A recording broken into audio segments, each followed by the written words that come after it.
Vampires, werewolves, we don't need to fight. We can work together. I once shared a meal with a werewolf. I drained the victim. They ate the body, bones and all. Teamwork.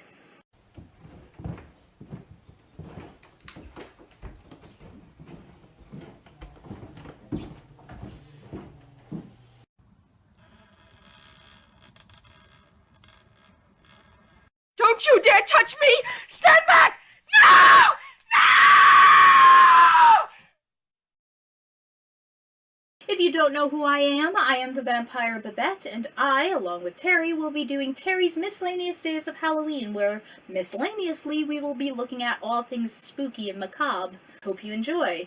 Last year I did two things. I did two videos, one about Dracula and Carmilla, classic pieces of vampire literature, and the vampires die in that. It's the classic story of good mortals versus evil vampires, and the vampires die. As a vampire myself, you can understand maybe why that wasn't my favorite. Still good stories, still interesting, but not my favorite. So I decided I wanted to look at some other types of things that deal with vampires more as characters as opposed to they are evil and they must be vanquished. And I thought an interesting way to start that would be Underworld.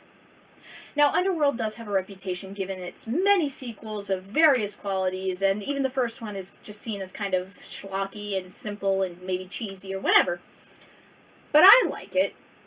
It's an action film first and foremost, and what I really like about it is it's lore heavy, and there's some interesting character arcs and stuff, and it treats vampirism and lycanism, werewolves, as average, mundane, and normal. The conflict is focused solely on these two beings. Mortals, save for one, don't feature in the story. It's not their story. It's between vampires and lycans. And I liked that.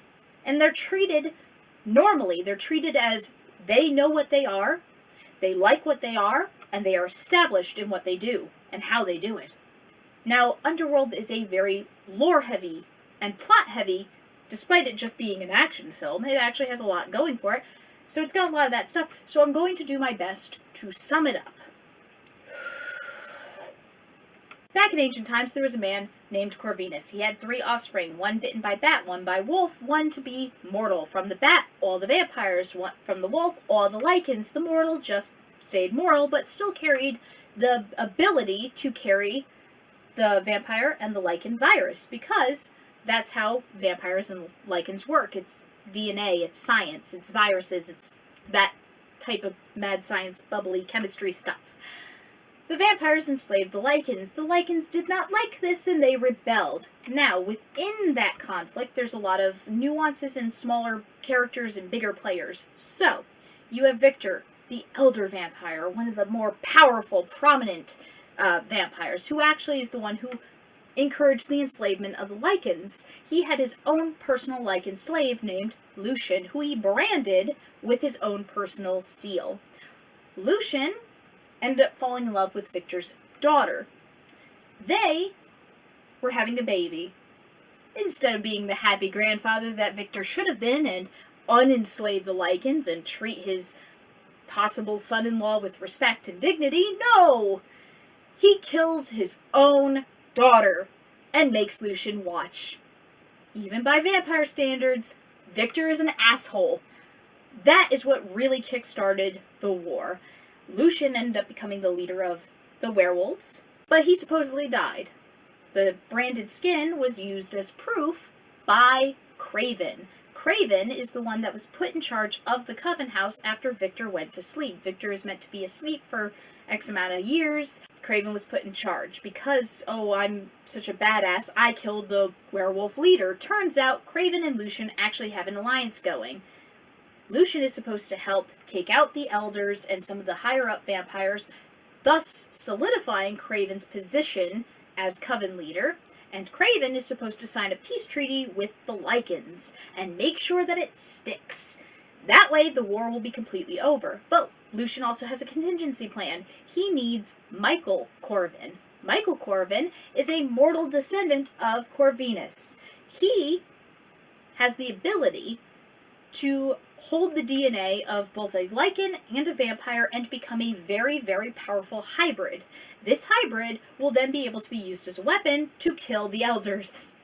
Now, our main character that carries us throughout all of this is Celine. Celine is a death dealer. What this means is that she deals death one at a time to any lichen that she happens to come across. She, in fact, stalks lichens. She hates them with a burning passion because when she was mortal, supposedly, they slaughtered all of her family, one at a time, and the only reason she was spared was because Victor, that asshole, supposedly saved her. He then gave her the gift of immortality and strength so that she might avenge her family, and that's what she's been doing for hundreds of years, until one day she realizes that the lichens are trailing Michael, and she goes, why are they following a human? She gets to him first, she ends up protecting him and taking him with her, and she ends up learning eventually the truth at the end of the film, that Victor killed her family. Her entire existence has been a lie, and she's been killing these beings for no actual adequate reason, and oh my goodness, it's horrible, and she just cuts him,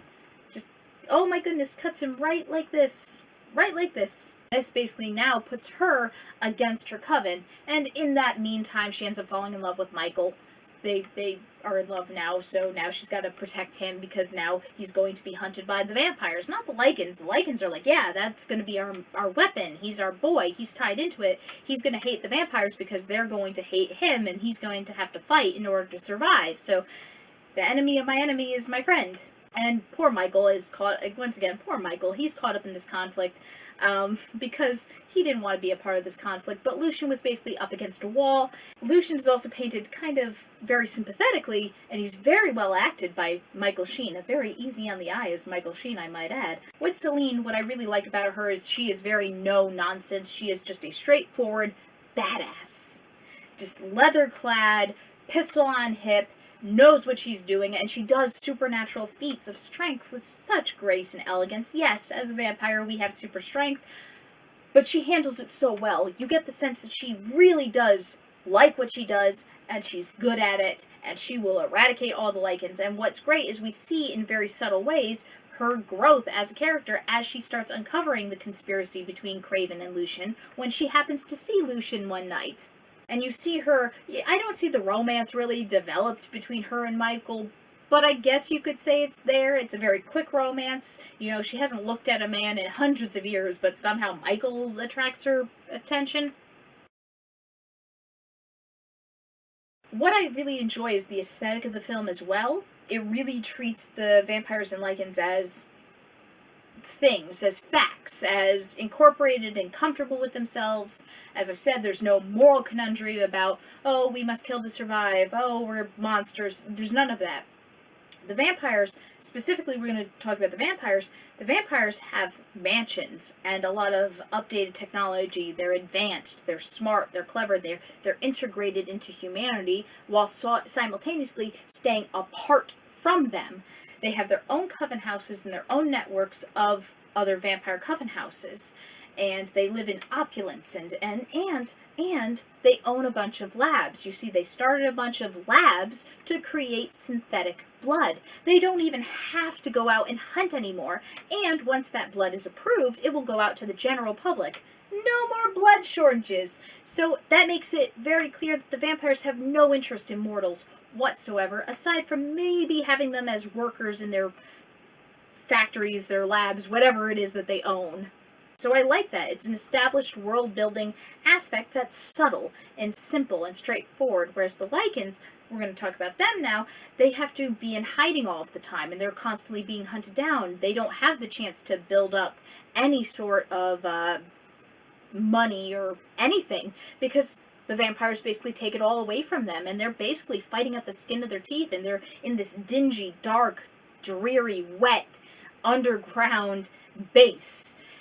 Very bleak, and they're doing the best that they can, and they're trying to have entertainment when they can, but you can get the sense that they're just very battle-hardened and weary, and they're doing what, you know, that they don't have many options left to them. It's very action-packed, and it has a good amount of mystery and subterfuge, and the acting is pretty good and straightforward, and I like it. Overall, this film is pretty badass. And it doesn't have mortals, for the most part.